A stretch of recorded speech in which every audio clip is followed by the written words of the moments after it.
Welcome. You're listening to Sports Econ 101, the show where we discuss sports topics from a business perspective. I'm your host, Edward Brown, along with my co-hosts, Russell Jackman and Mike McDowd. At each commercial break, we'll ask a trivia question, kind of talking miscellaneous trivia here. And we got a lot of stuff to talk about in the next segment. Russ, why don't you tell us what's on your mind that we're going to be talking about? Yeah, I don't know. Did you guys hear about the TKO announcement that the people that own the WWE made a statement about the fact that Vince McMahon was too nice to families and he priced the WWE too cheaply compared to UFC tickets. So they said, what a lot of people thought was the quiet part out loud, that they want to charge more for tickets to go see the WWE because Vince was too nice to families, and it needs to be a more expensive product than what they're currently charging. And then that was all combined with the fact that that WrestleMania for the first time is going to be held in Saudi Arabia in 2027, and they're looking to sell packages for $70,000 to go see WrestleMania. What is it? What in is 2027? That includes a laminated pass. You get a laminated ticket. Include airfare and hotel and everything. I don't. Well, probably is for 70,000. I guess they should build a bridge from Saudi Arabia to your house for $70,000. Wow, no, and piggybacking on Russell's saying, what was it, the WWE Super? What's their big Super Bowl called? WrestleMania. WrestleMania. Yeah. So they had it in New Orleans, and my nephew and his mom and husband, they had like basically front row seats. They actually got to keep a souvenir seat with graphics on it and take the seats home. Oh, wow. Okay, guys, let's cut to our first break. When we come back, we'll continue on. Don't touch that dial, audience. You're listening to Sports Econ 101.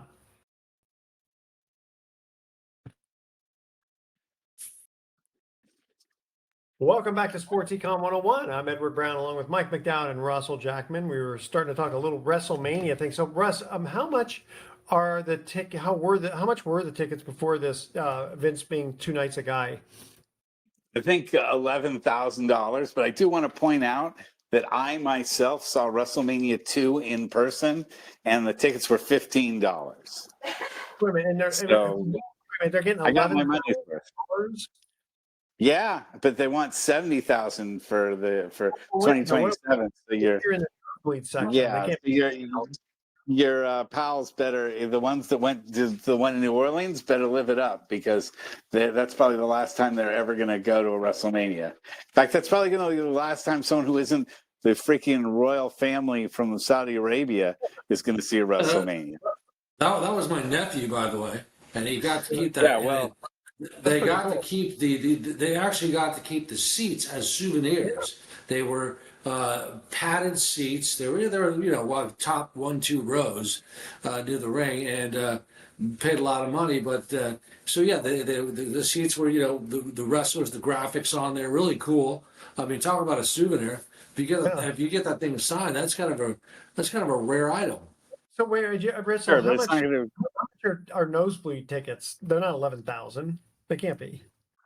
Especially when they hit the secondary market, I could be in the couple thousand range. Really?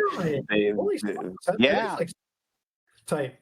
But how many people? Yeah. How many people can attend WrestleMania generally? More. Well, especially now. Well, that's another thing. Unlike the Super Bowl, WrestleMania is 2 full days, so you can go to 1 day, 2 day, or both days. And so the venues are, as big a stadium as you can find. They pack out. Last time it was the Raiders arena, in Las Vegas. Yeah. Wow. I mean, you're talking 40, 50,000 people. Yeah. And a good number of those seats are obstructed. You get, people are sitting behind speakers and winding up sitting and watching the whole match on their phone because they can't see anything in front of them.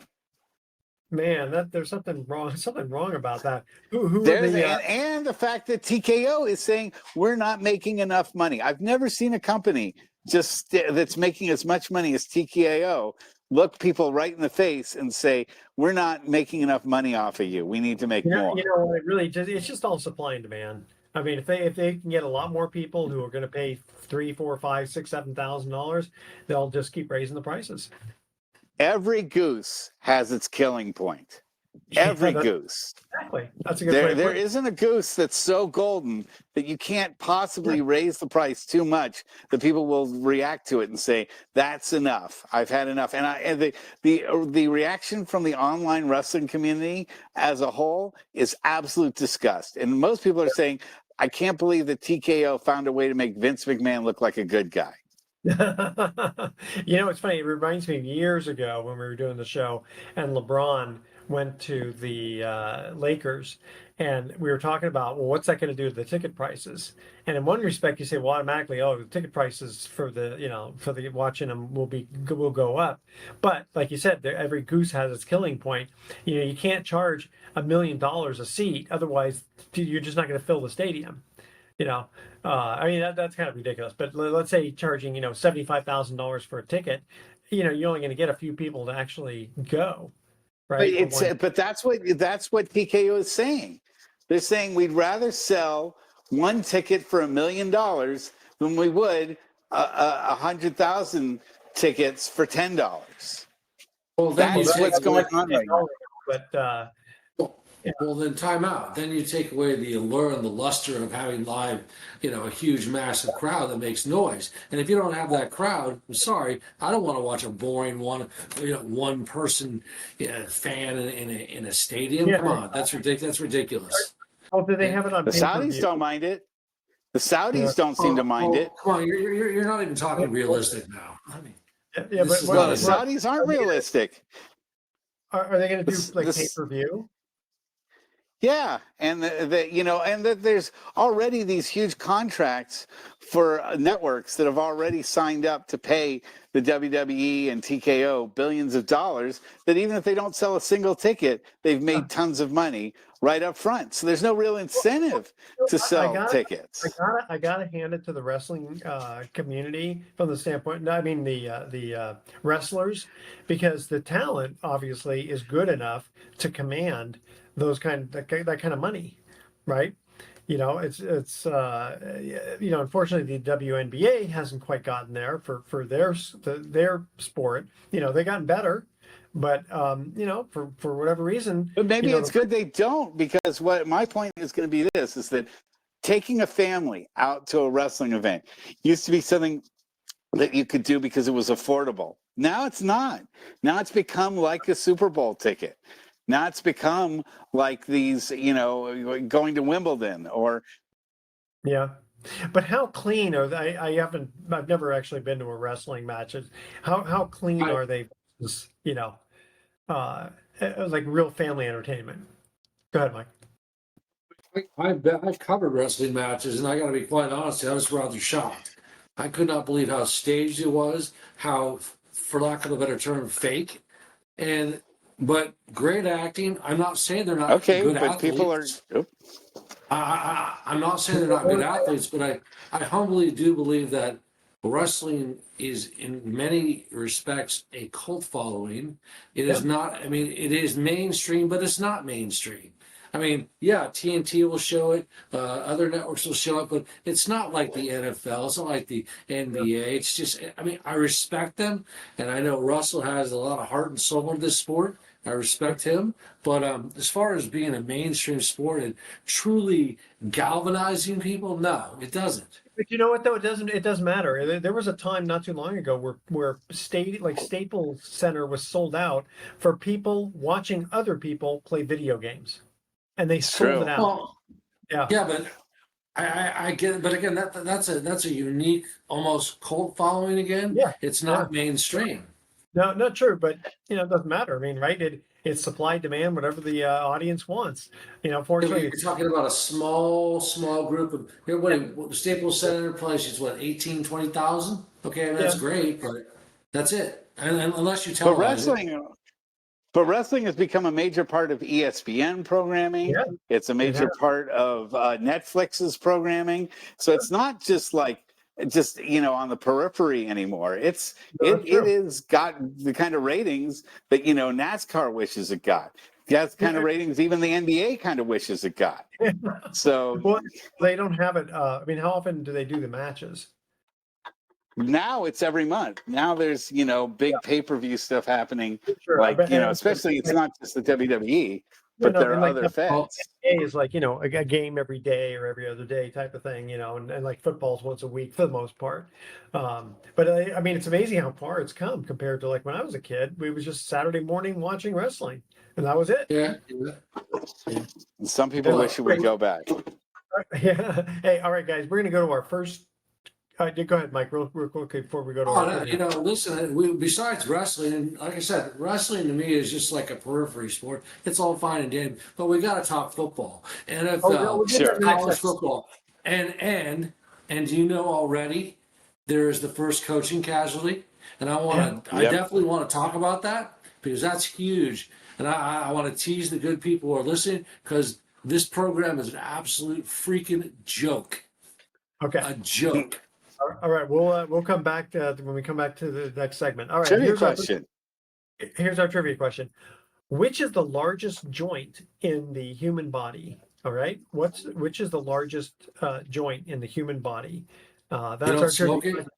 question. No smoking on this one. Okay. Email Edward at sportsecon101.com the answer to that question. Which is the largest joint in the human body? Stay with us. You're listening to Sports Okay. Econ 101. Don't touch that dial. We're going to be right back.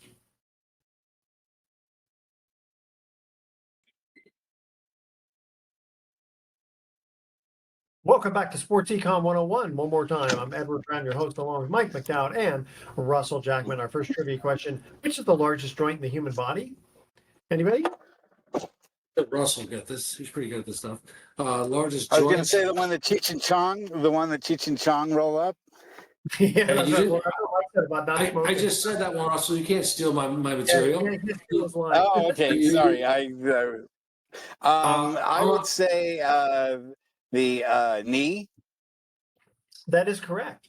really, I was It going is to the go knee something joint. else. All right, Russell, 1 for 1. All right. Okay, Nice. let's talk a little football. Go ahead, Mike.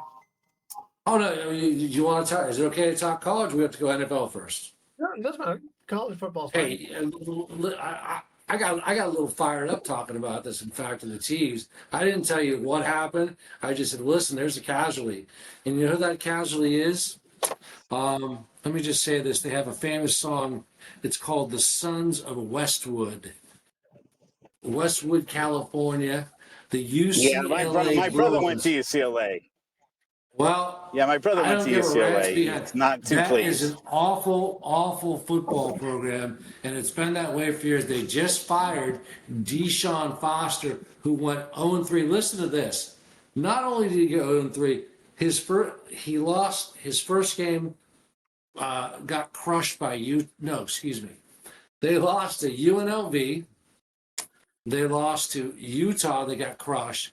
And their last loss was against New Mexico. And they said enough. And they fired Foster, who was a player at UCLA and a longtime coach, by the way. But it just kind of tells you the state of the state with UCLA football. They haven't been, right now they do not even belong in the Big Ten. They're a bad program. And I don't know what they're going to do to rejuvenate that thing because first of all, you're in a major metropolitan like USC. You'd think you'd want to go there. Top players.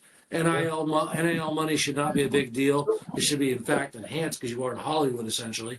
And it's just really bad news. I don't know your thoughts, but interesting because there's also a new top 25. But UCLA is in a big whirlwind of hurt. So, question for you: how much of their losses really had to do with the coaching versus just the players not being good enough? Well, I mean, you can say that about any team, Edward, because ultimately, every team it's a player's game, Yeah. but you're still responsible. You're still responsible for recruiting, and if you don't get it, if you don't get in the horses, you're not gonna have a good team. And right And they now, gotta do I all that mean, trick- fake punt. What was it? He, he was only there 2 years. He was 5-10 in his short tenure. And again, it really started out bad. They lost 43-10 at Utah, and then it just went downhill from there. But you kind of feel sorry for him. I don't mind UCLA. When they're good, it's good for football. It's good for the West Coast. But West Coast football. Get the recruits. I mean, you're getting guys who are really good going to Georgia, Alabama, etc. What's the attraction except for the fact that the weather's good and the school's beautiful?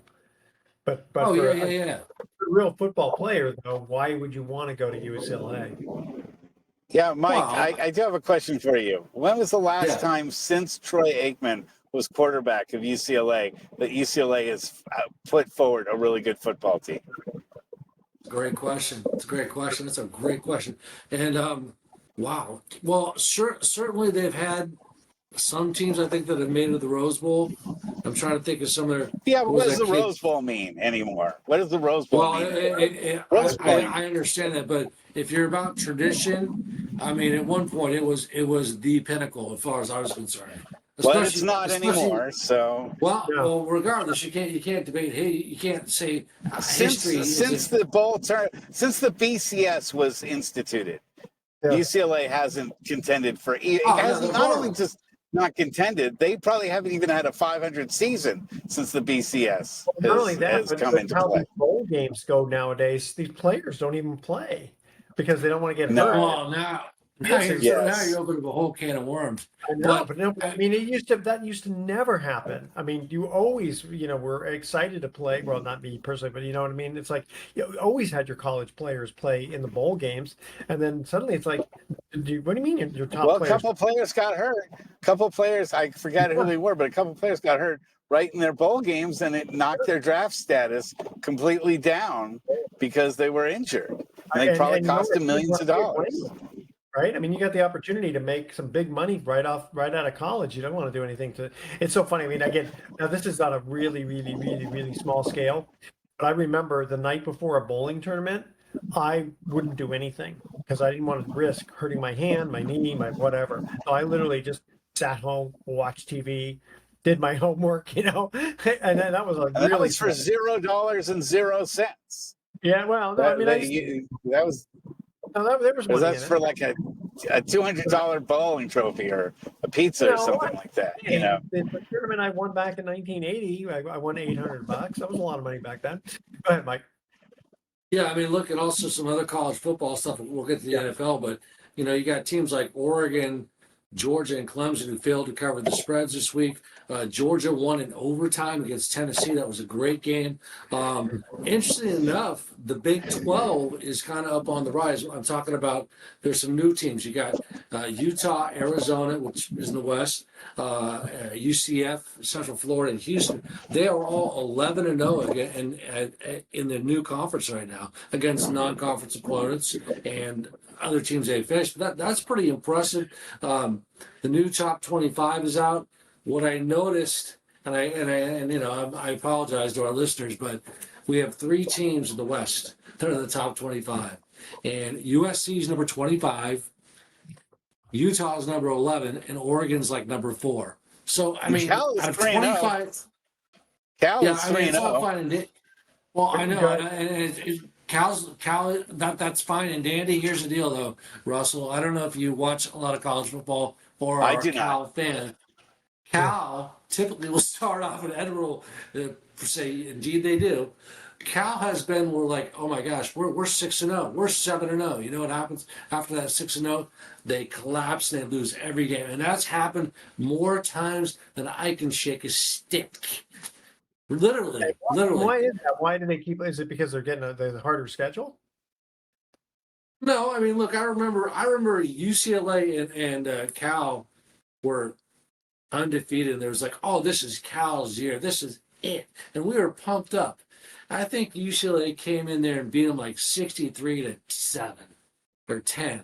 It was a joke. Of course, that's when UCLA was good. USC, same deal. They were always, but yeah, look, it's really exciting for Cal to actually be where they are. They beat Minnesota. Stanford finally won a game. But, the national picture is what people really care about.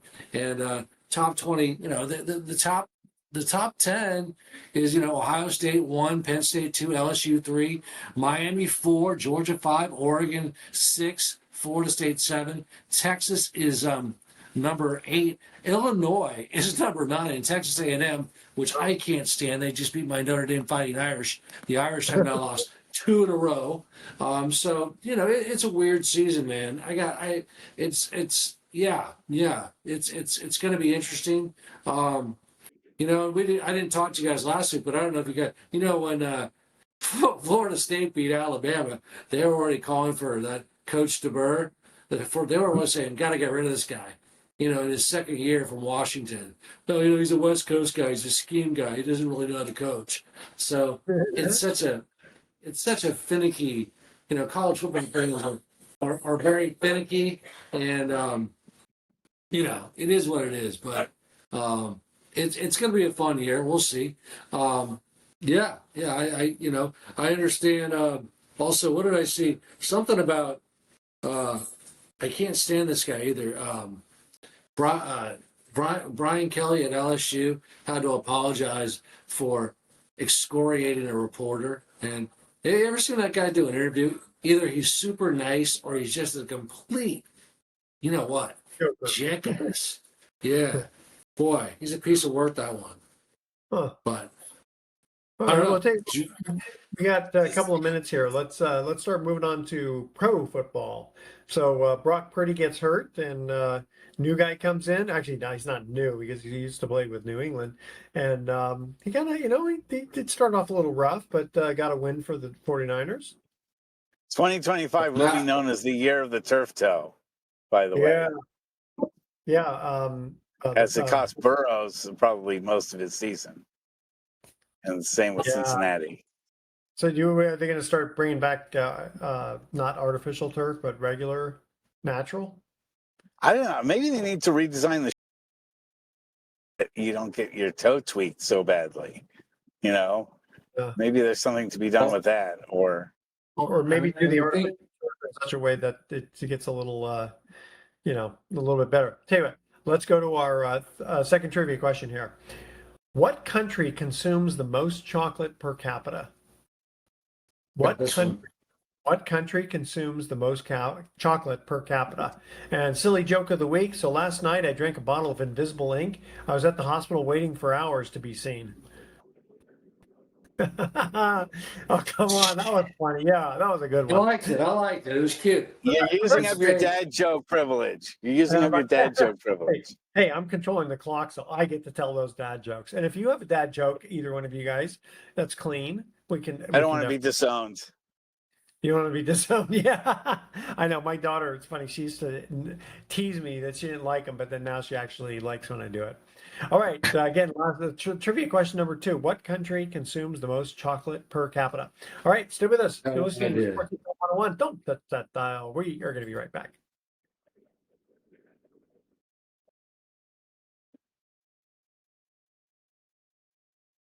Welcome back to Sports Econ 101. Edward Brown here, along with Michael McDowd and Russell Jackman. Trivia question number 2. What country consumes the most chocolate per capita?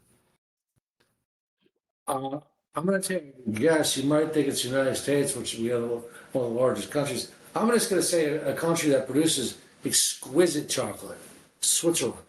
And you are correct. Oh, wow. Okay. I was going to say Germany. I'm surprised. Yeah, it could have been Germany. Yeah, but actually it is Switzerland. Very good. All right. You guys are batting 1,000 in the two of you. Here. Continuing on with a little pro football. There's a lot of injuries going on, isn't there? Very much so. I mean, you can't really even get the 49ers have a season's worth of injuries by game 2. Mm-hmm. With the concussion now with Juszczyk and as we already talked about with Purdy and Kittle being out and Juwan Jennings, who played, but he's been a question mark, and Ayuk has been out for a number of games. So if you're a fantasy football player, you have to be really on your game, because whoever you started in week 1 is probably not who you're starting in week 3. Well, yeah, that's true. And let's not forget that a team that has been really the perennial power the last several years. The KC Chiefs are 0-2, baby. They fell to Philadelphia, and the Dallas Cowboys picked up a win. That's pretty good. But what I liked about what I It liked only about took a 69-yard field goal at the end of they'll take it. regulation. They'll take it. They'll take it. Yeah. But Travis Kelsey had a really bad game. I love that. I'm not a fan of his. So the NFL, it just started, but I think right now the Kansas City Chiefs are the big story at 0-2, the bottom of the AC West. The Chargers are the best team in the AC West right now, AFC West. And, the question is, I know the 49ers 2-0, Cardinals 2-0, Rams 2-0. That's in the NFC West. And then you got, Green Bay's 2-0. By the way, Jared Goff, a local kid from Marin Catholic High School, had a phenomenal game against the team he just played. But I think he had 5 touchdown passes. Yeah. So I've got I have a little theory about Travis Kelsey. Okay, if you remember the first Rocky movie, what does Mickey tell him? Weaken legs. And so with Taylor Swift, I think maybe that's what's going on with, maybe he's helping her plan the wedding, and his mind's not on football. That's just my theory. It also is like his 13th season in the NFL. He has played a lot of seasons. And it's interesting that you bring that up, because I was thinking, we're kind of seeing sort of a changing of the guard at tight end. We're seeing a bunch of new tight ends come in, like Kraft for the Colts. Guys are beginning to show up, a new set of tight ends as opposed to the ones that we've seen. Like guys like Mark Andrews, he hasn't played very well. And we're not getting, Kittle's out for another 4 weeks. And so I think we're seeing, Tonjes has picked up and played very well for the 49ers. And they had Farrell, who caught some big passes for him. So might be seeing kind of a changing of the guard of some of these, like what normally were the standard bearers at tight end. Now a new crop is coming in. Yeah. Yeah, I mean, that very well could be. I mean, Travis Kelsey is on his way out, so that's not a surprise. You look at, speaking of the old guard, Russell Wilson is actually playing very well. I know. I was going to say he took a trip to the Fountain of Youth. Yeah, the New York Giants. He's already has like 618 yards passing. So some of these quarterbacks are, playing pretty good. Daniel Jones. What about Daniel Jones's game for the Colts? Yeah. Everyone had him written off. Including me. And I didn't think he'd be a force. But the Colts, who I thought were completely dead in the water, are actually looking like they may be a force as well. Yeah. Well, yeah, no, I think so, but it's going to be an interesting season how this plays out. By the way, we didn't mention another key quarterback injury really ruined the game for the Minnesota Vikings. J.J. McCarthy's out for about 3 weeks with a sprained ankle, so they're going to use their backup, Aaron Jones, and it's injuries in the NFL, of course, are just. Defensive lineman for the Buccaneers, Kalijah Cansey. Apparently, he's going to be out for the season. So injuries already plaguing teams. And, you talk about Brock Purdy for the 49ers.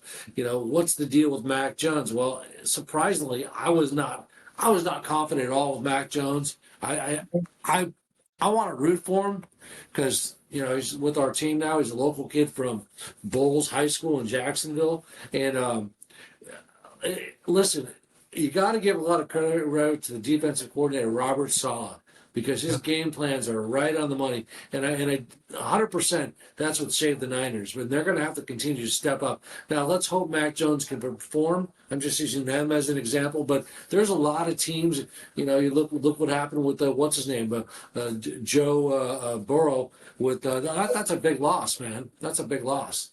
I mean, talk about a player with swagger. That guy's got swagger. And isn't like the Dolphins, unfortunately, like the whole season's gone already?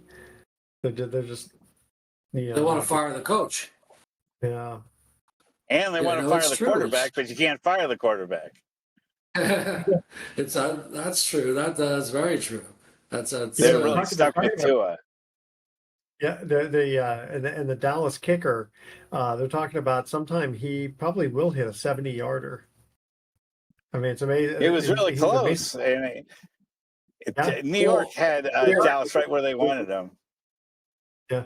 Well, Go ahead, guys, I escaped some mind. I apologize, but the kicker for the Jaguars in preseason, which I don't get it. It's still NFL football. He kicked a 70-yard field goal. Are you aware of Yeah, I that? saw that. In Yes. preseason, but the NFL doesn't consider that legit. Sorry, folks, that is legit. I don't care when you do it. It's still legit. Yeah, it's You true. know? The field doesn't change, just because it's preseason. Right. I mean, maybe they don't play as hard. I don't know, but probably not because you want to prove yourself. So, well, he'll just have to do it again. Give him another shot. And Jeez, that's a tough one. yeah, I mean, Hey, that's amazing. I mean, 70 yards is a long. It's hard to throw a ball 70 yards, let alone kick one. Equally Yeah, right. amazing was the Chicago Bears picked up Jake Moody after the 49ers threw, him on the trash pile. I'm surprised that the Bears wanted him. Well, it's funny too Well, because the Niners, they're the new kicker. He missed an easy field goal to begin with, and it was like, did we go No, from an bad extra to worse? point. He missed an extra point. Yeah, extra point. That's right. Well- And then he finally came through and made like 46 yarders and stuff. So that was Yeah, I know he But looks he- fine. He's apparently one of the Equally most accurate surprising is- kickers. the freaking Bears are bad. They're 0-2. They're not playing very good football right now. So No, but there's go a lot ahead of and have Jake Moody to make your odds better. That's one way to make your odds worse, is if you add Jake Moody to the program. But Right. that Hey, they can say they got a guys, third round. yeah. They got a kicker that was. You got to feel for these kickers because it's you like do. yeah, you're right. I mean, it's like when a quarterback, throws an interception. Okay, well, he comes back, and it's unless he's throwing 5 of them, right? But a kicker, it's like, listen, you got one little job to do. It's important. Don't mess it up. And usually the teammates are pretty good about patting him on the back if he misses one. But I mean, the coaches, that they're kind of going, hey, listen, my job's on the line too if you miss a field goal. Jake Moody makes that extra point, and the 49ers win the Super Bowl against the Chiefs. They never go to overtime against the Chiefs, Yeah. and they win a Super Bowl. So, yeah, I mean, yeah, you're only missing 1 point, but, it's a critical point and made the difference between whether the 49ers were champions or whether we're just hunting again for another ring. Who knows when that No, will and it's be. like they won the first 5 Super Bowls they were in, and then they lose the next 3. And 2 of been them the same brutal. team.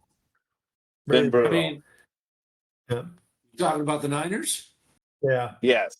Well, I mean, look. All I ever knew is growing up being a Niners fan. Oh, they go to the Super Bowl. We're what 5-0, and so mark it. My Yeah.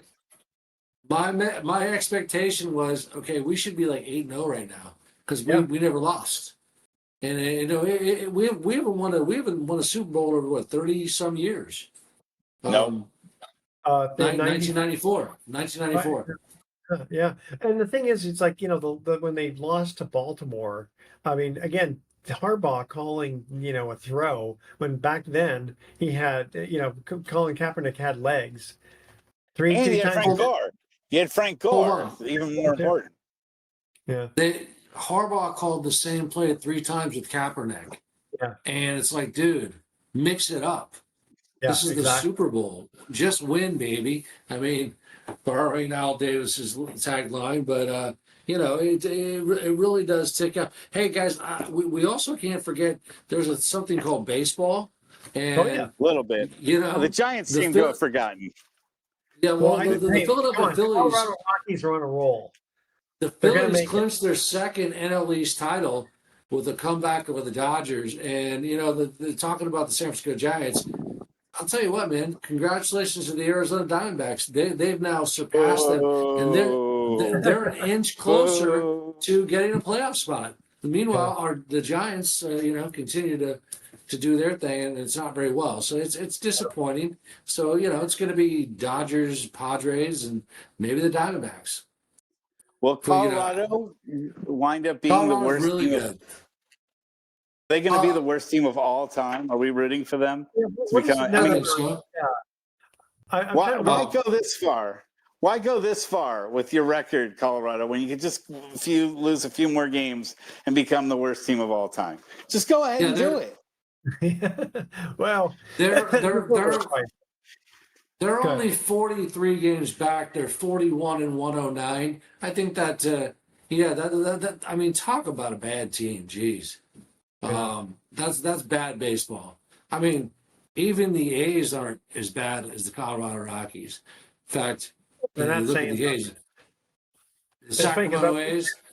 I was in Denver last month, and we happened to be very close to Coors Field, and so we were watching the game at a bar, and it was a really exciting game when they came back. It was like one of the few games that was a good game to watch, um, and everyone was all happy and everything. I tell you, it was so cool because we walked to the stadium, and I'd never been there before, and we just asked one of the ushers, "Excuse me, I know everyone's walking out. Can we walk in just to kind of see what the field looks like?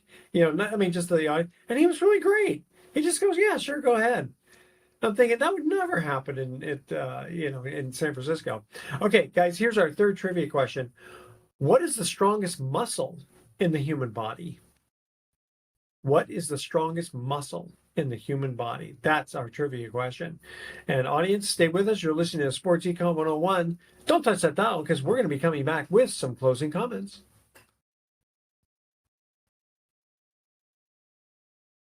Can we have boxing? Welcome back to Sports Econ 101. Last time for today, I'm Edward Brown, your host, along with Mike McDowd and Russell Jackman. Trivia question number 3. What is the strongest muscle in the human body? Thigh? The thigh? No. I'm going to go with the but the buttocks. No, it's the jaw. The Wow. jaw muscle. And for Really? some of us, Really? muscle is stronger than others. Yeah. Like, I guess, your bite is, it's I guess a pound per square inch or whatever. Mike, really quickly, you wanted to say something about boxing. Yeah, I don't know. We don't talk about it at all, but Terrence Crawford became the first boxer, male boxer, in the four-belt era to hold unified division titles in 3 different weight classes. He just beat Carlos Alvarez in Las Vegas. So something we don't really talk about, but that's quite a feat. Yeah, because Archie Moore had it in 2 different weight classes. But 4, that's pretty remarkable. That's amazing. Amazing. All right. And still, what America would rather see is Mike Tyson against Floyd Mayweather. That's true. Totally I know, agree. but in a little old, but still, I'm sure I wouldn't bet against him. All right, here's our thoughts of the day. What if my dog only brings the ball back because he thinks I like throwing it? What about that? Huh? And I like it. why does a slight tax increase cost you $800 and a substantial tax saves you only $30?